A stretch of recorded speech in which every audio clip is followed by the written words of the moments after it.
Halina, Espiritu, sa sinagbuhat sa'yo, kami liwanagan mo.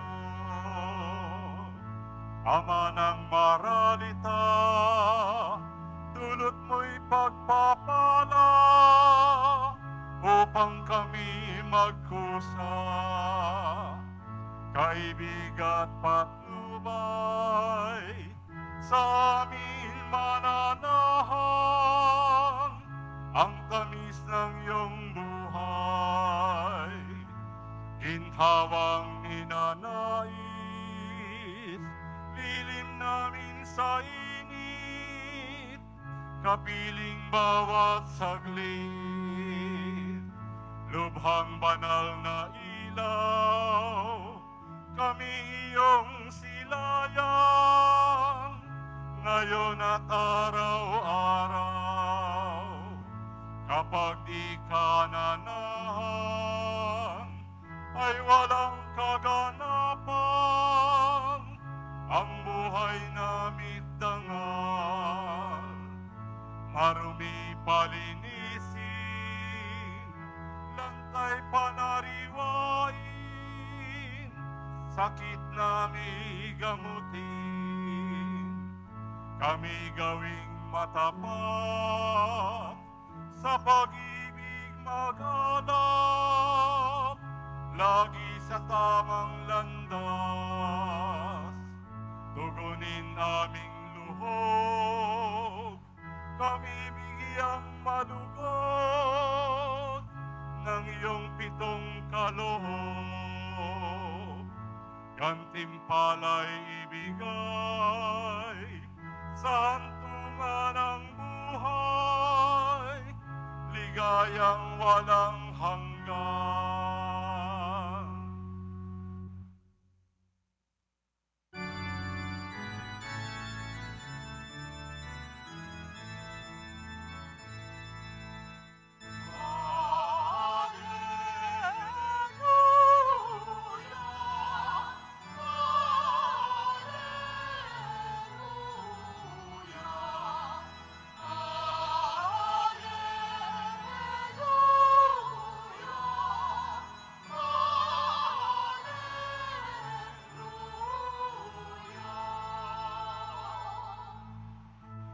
Espiritong aming tanglaw, kami iyong liwanagan,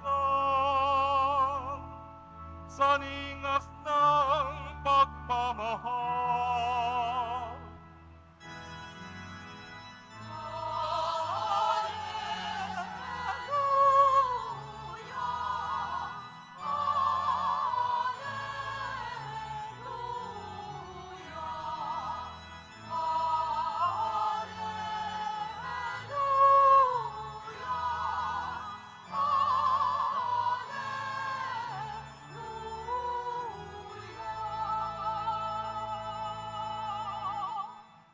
Sumainyo ang Panginoon. At sumaiyo rin. Ang mabuting balita ng Panginoon ayon kay San Juan. Papuri sa iyo, Panginoon. Kinagabihan ng linggo ding iyon, ang mga alagad ay nagkakatipon. Nakapinid ang mga pinto ng bahay sa kanilang pinagtitipunan dahil sa takot nila sa mga Hudyo. Dumating si Jesus at tumayo sa gitna nila. Sumainyo ang kapayapaan, sabi niya. Pagkasabi nito, ipinakita niya ang kanyang mga kamay at kanyang tagiliran. Tuwang-tuwa ang mga alagad nang makitang Panginoon. Sinabi na naman ni Jesus, sumainyo ang kapayapaan. Kung paanong sinugo ako ng Ama, gayon din naman sinusugo kayo. Pagkatapos, sila'y hiningahan niya at sinabi, tanggapin ninyo ang Espiritu Santo. Ang patawarin ninyo sa kanilang mga kasalanan ay pinatawad na nga. Ang hindi nyo patawarin ay hindi nga pinatawad. Mga kapatid, ang mabuting balita ng Panginoon. Pinupuri ka namin, Panginoong Hesukristo. Magsiupo muna ang lahat. Magandang umaga po sa inyong lahat. Pakibati nga po ang katabi ng magandang umaga at palakpakan po natin ang ating Nuestro Padre Jesus Nazareno. Mga kapatid, sa araw na ito, ipinagdiriwang po natin ang pagbaba ng banal na Espiritu Santo o tinatawag po natin itong Pentecostes. Tandaan natin ang pagdiriwang ng Pentecostes ay 50 araw pagkatapos ng ating pagdiriwang ng Pasko ng muling pagkabuhay. Kaya nga sa araw din na ito, tayo din ay nasa huling araw na ng ating tinatawag ng panahon ng Pasko ng muling pagkabuhay. Bukas, babalik na muli tayo sa pangkaraniwang panahon. Ang atin pong Paschal Candle, makikita natin muli sa ating mga binyagan, sa ating mga baptistry. Babalik na po tayo sa pangkaraniwang panahon. Pero nawa, sa pagbalik natin sa pangkaraniwang panahon, sana may bit-bit tayo. Sana may dala tayo. At ano ang bibit-bitin natin? Ang mga bagay na naituro sa atin ni Jesus. Ang mga mensahe sa atin ni Jesus nang siyang muling nabuhay. Mga kapatid, sa araw na ito, pinapaalala po sa atin ang kahalagahan ng Espiritu Santo sa buhay po natin. Kung titingnan po natin ang Espiritu Santo, ay merong mga kakayanan na pwedeng mangyari sa buhay natin. At kung ipapaliwanag po natin ang lahat ng kakayanan ng Espiritu Santo, naniniwala po ako na hindi matatapos ang misang ito, ni hindi nga matatapos ang araw na ito. Sa sobrang dami natin pwedeng mapagnilayan patungkol sa pagkilos ng Espiritu Santo. Pero hayaan po ninyo na sa pagninilay na ito, dalawang bagay po ang magandang tingnan at mapagnilayan. Paano nga ba kumilos ang Espiritu Santo? Una, ang pagkilos ng Espiritu Santo ang magdadala sa atin sa pagbabago. Ulitin nyo nga po yung salita, pagbabago. Sabihan mo nga yung katabi mo, magbago ka na. Sabi nung isa, nakita ko, mauna ka. Sabi, ikaw muna. Pero marahil karamihan sa atin gusto naman talaga ng pagbabago. Pero anong klaseng pagbabago ang dinadala sa atin ng banal na Espiritu Santo? Sa atin pong Ibanghelyong napakinggan para sa araw na ito, nangyari po ito pagkatapos na si Jesus ay ipako sa krus. Pagkatapos si Jesus ay muling nabuhay. At nasaan ang mga alagad? Nagkakatipon-tipon. At sa kanilang pagkakatipon, sabi po doon sa ating Ebanghelyo, nakapinit ang pinto, nakasarado ang pinto. Bakit? Dahil puno ng takot, puno ng pangamba sa mga Hudyo, na sila din ay baka hulihin. Pero tandaan natin sa bandang dulo ng Ebanghelyo, nang nagpakita ang Panginoong muling nabuhay sa kanila, anong pagbati ang pinagkaloob sa kanila ng Panginoon? Sumainyo ang kapayapaan. At kasabay ng pagbati ng kapayapaan, pinagkalooban sila ng regalo ng Diyos. At ano ang regalong ipinagkaloob sa kanila ng Diyos? The gift of the Holy Spirit.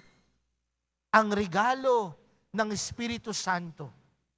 Kaya nga ang sabi ni Jesus sa kanyang mga alagad, tanggapin nyo ang Espiritu Santo. At nung tinanggap yung kanilang mga alagad, ano ang nangyari sa mga alagad? Mula sa pagkapinid ng pinto, binuksan ng pintuan, pumunta sa iba't ibang lugar, at ipinahayag ang mabuting balita. Ipinahayag si Jesus. Sa madaling salita, anong pagbabago ang ipinagkaloob ng Espiritu Santo? Sa pagiging takot sa pagpapahayag kay Jesus, ang Espiritu Santo ang nagdala sa kanila upang maging matapang, maging malakas ang loob sa pagpapahayag ng salita ng Diyos. Sa atin pong unang pagbasa, sa araw ng Pentecostes, sa lugar na kanilang pinagkakatipunan, iba't ibang tao ang naroon mula sa iba't ibang lahi. Pero ano ang naging dulot ng Espiritu Santo sa kanila? Nanggaling man sila sa iba't ibang pinanggalingan, meron man silang iba't ibang lengguwaheng sinasalita, pero sa tulong ng Espiritu Santo, sila ay naging isa. Mula sa hindi pagkakaintindihan, ang bawat isa ay nagkaisa. Sa madaling salita mga kapatid, yaan ang dinadala ng Espiritu Santo. Pagbabago. Pagbabago sa ating kalooban mula sa pagiging takot at ngayon handang ipahayag ang mabuting balita. Mula sa pagiging kawat-watak-watak, mula sa pagiging magkakaiba, ngayon ay nagkakaisa. Pagbabagong ipinagkakaloob ng Espiritu Santo. Kaya nga maganda mga kapatid sa puso natin, kung sa tingin mo, ikaw ang nagiging dahilan ng away sa inyong pamilya, magdasal ka sa Espiritu Santo. Kung sa tingin mo, ikaw ang nagiging dahilan kung bakit nagkakawatak-watak ang inyong pamilya, ang inyong mga kamag-anak dahil sa iyo, magdasal ka sa Espiritu Santo. Kung sa tingin mo, dahil sa iyong sarili, kaya madaming nagkakagulo sa inyong komunidad, sa inyong barangay, hayaan mo ang Espiritu Santo ang kumilos sa buhay mo. Dahil ang Espiritu Santo ang magpapabago sa iyo. Kaya mga kapatid sa araw na ito, kung sa tingin mo, wala ka ng tsansang magbago. Kung sa tingin mo, wala ka ng pag-asa sa pagbabago, maniwala ka sa Espiritu Santong magdadala sa atin ng tunay na pagbabago. Dahil ang pagbabago sa lipunan, nagsisimula sa pagbabago ng sariling kalooban. Uulitin ko po yun ha. Kung gusto natin ng pagbabago sa lipunan, kung gusto natin ng pagbabago sa ating kinikilusan araw-araw, nagsisimula po ito sa pagbabago ng kalooban. At sino ang tutulong sa atin? Tanggapin natin ang regalo ng Diyos. At ang regalo ni Jesus para sa atin ay Espiritu Santo. Pangalawang bagay, hindi lang pagbabago ang ipinagkakaloob ng Espiritu Santo. Ang idinadala din sa atin mga kapatid ng Espiritu Santo ay buhay. O pwedeng sa ibang pagbigkas, buhay. Magkaiba kasi yun, di ba? Pag sinabi nating buhay sa Ingles, life. Pag sinabi nating buhay, ano ba yon? Alive. Di ba? At yun marahil ang ipinapaalala sa atin sa araw na ito. Tandaan natin nung nilikha ng Diyos ang tao, doon sa second account of creation, paano po ba inilikha ng Diyos ang tao? Di ba hinulman niya sa pamamagitan ng putik? At nung pagkahulma ng Diyos sa putik, ano ang ginawa ng Diyos? Hiningahan ang tao. At ang tao ay nagkaroon ng buhay. At yun ho ang Espiritu Santo na kumikilos sa ating mga sarili. Kaya nga kapag ang tao ay humihinga, ibig sabihin po nun, ang tao ay buhay. Kaya tingnan niyo po yung katabi ninyo. Humihinga pa ba? Buhay pa ba? Ano? Kasi kapag hindi na yan humihinga, ibig sabihin wala yang buhay. Dahil yun ang ipinagkaloob sa atin ng Diyos. Pero meron din mga taong nagsasabi sa atin, Father, may mga tao naman na humihinga, pero wala namang buhay.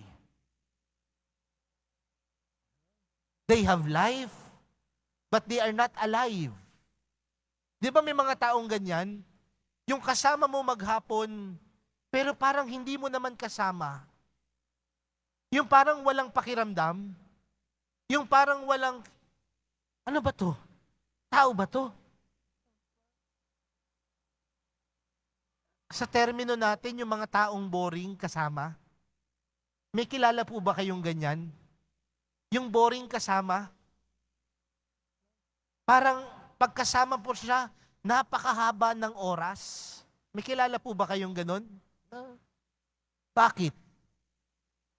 Nandoon yung buhay, pero walang buhay. At sino ang nagbibigay ng buhay?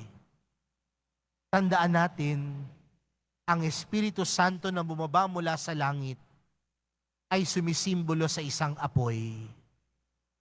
At ang apoy ang nagbibigay ningas upang gawin natin ng makabuluhan, nag-uumapaw, nag-iinit ang lahat ng mga bagay na ating ginagawa.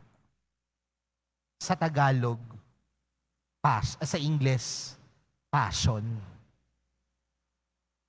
When we do things in passion, we allow always the Holy Spirit to work in our life. Kaya nga magandang tingnan po yan sa buhay natin, mga kapatid.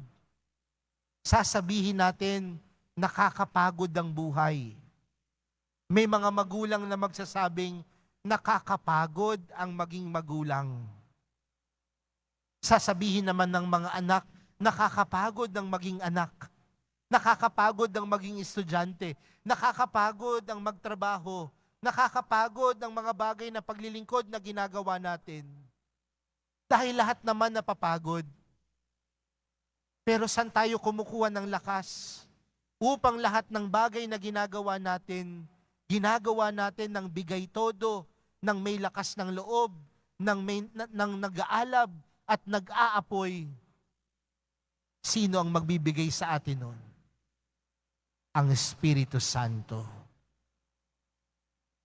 When you do things, you must do things with passion.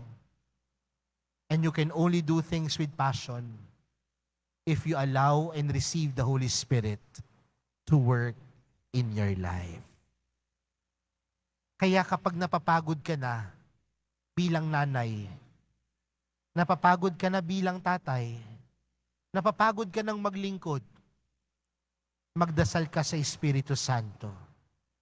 Dahil ang Espiritu Santo ang magbibigay sa iyo ng lakas. Tandaan natin, mga kapatid, ang Espiritu Santo ay Diyos. Pero ang Espiritu Santo ay ipinangako sa atin ng mahal na pong Jesus Nazareno. At ano ang pangako ng mahal na pong Jesus Nazareno? Magdadala siya sa atin ng tutulong sa atin. Magpapadala siya sa atin ng Espiritu Santong gagabay sa atin upang maging maayos ang buhay ng bawat isa. Kaya mga kapatid, sa araw na ito, pinapaalalahanan po tayo. Tanggapin po natin ang Espiritu Santo na magpapabago sa buhay natin. At ang pagbabagong ito, magdudulot sa atin upang tayo ay maging tunay na malapit sa Diyos. At sa ating pagiging malapit sa Diyos, pinapaalalahanan tayo na ang Espiritu Santo ang ating gabay patungo sa buhay na walang hanggan. Ang pagbaba ng Espiritu Santo ay hindi lamang pong isang tagpo. Ang pagbaba po ng Espiritu Santo ay dapat isang pamumuhay na dapat natin dinadamhin sa ating buhay at tunay na sumasa atin sa ating pang-araw-araw na buhay. Mga kapatid, Uulitin ko po ang salita ng mahal na pong Jesus Nazareno. Tanggapin mo ang Espiritu Santo. Amen.